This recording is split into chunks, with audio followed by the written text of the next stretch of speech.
the room, and then tonight we're going to have a discussion around how we can support the young people of High Point, and where do we have individual things going on that we can collectively support, and then what are some things that our young people need. What I bring to the table is, I'm the author of Transforming the Minds of Men, Maximizing Potential from Childhood to Manhood, which is a book about the fatherlessness of Black boys and how that's impacted the home, community, and society. Our situation today, and I hear about it, I keep hearing about it, fights at school, fights at football game. I read about 3 women that went to a school and jumped on a girl. You know, we have to give our children, our young people, a chance to succeed. Because if you look at it and understand it, we're gonna have to pass the torch. We're gonna have to sit back and we gotta look at who we passing that torch to.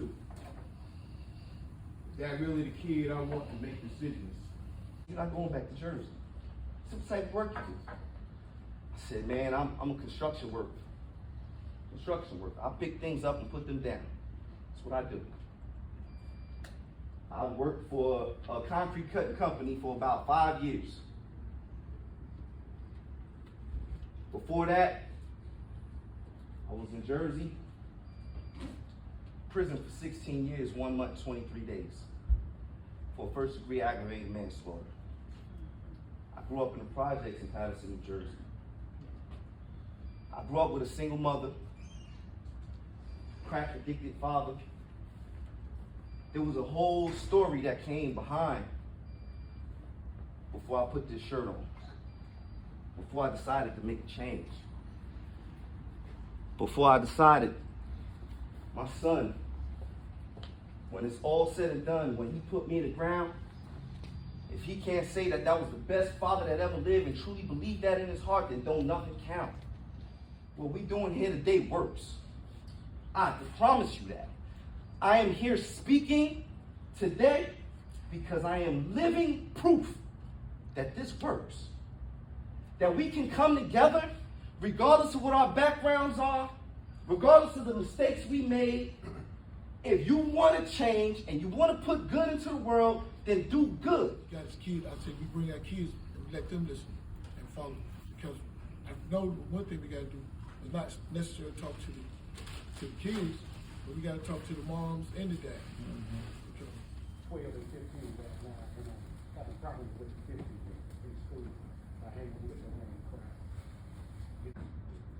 And I'm a math teacher there, and I brought upon to him my mentor program from the moon, and I just moved up here in January. So it's MLB, it stands for Manifesting the Vision, BONDS. And when I got to the skills, I just seen black men, young black men.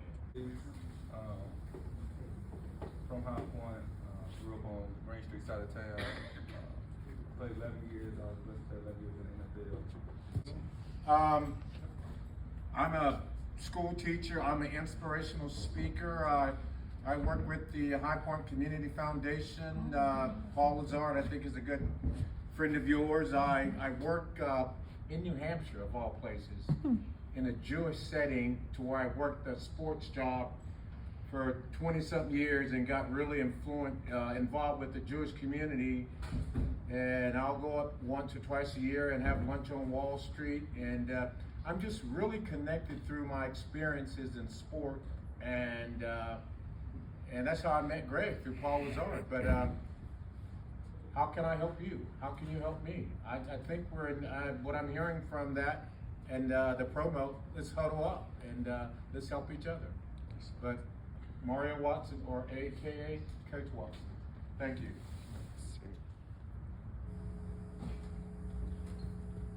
I'd rather give my testimony than go back to this. I've been wrestling for the last 7 days. My baby girl was in Texas with a boy. And it's not our youth. We have a problem in our city with guns. and it's not our youth. We have a problem with education in our youth, in our community, and it's not our youth.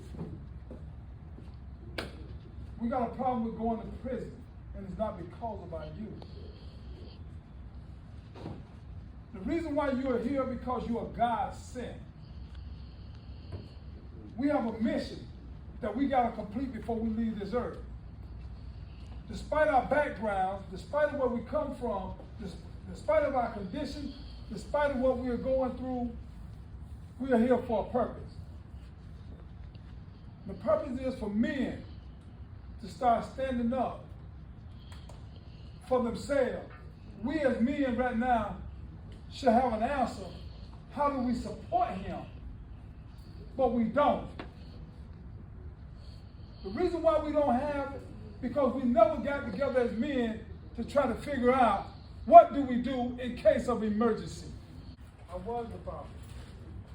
But at the time, I didn't think I was the problem. I thought that I was doing right. Came home, trying to get my mind right, trying to change, didn't want to be that person no more.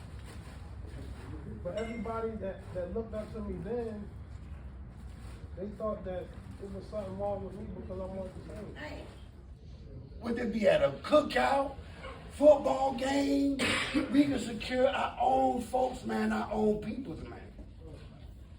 First and foremost, we can do that. We are the group that try to help put things in perspective. Now, I'm not going to tell you to go against your homeboy, but I'm going to ask you to exercise in critical thinking. This is how you mentor. The body putting in that work for the cause. When I got the news, had to drop down on all fours. Now it hurts when I go visit, he trapped behind the glass. The last time I seen him, it's the message that he passed. He said, take these words home and think it through. You all alone in these streets, cousin. Take these words home and think it through. Every man for himself in this land, we be gunning. Take these words home and think it through. Speak the wrong words, man, and you will get touched. Take these words home and think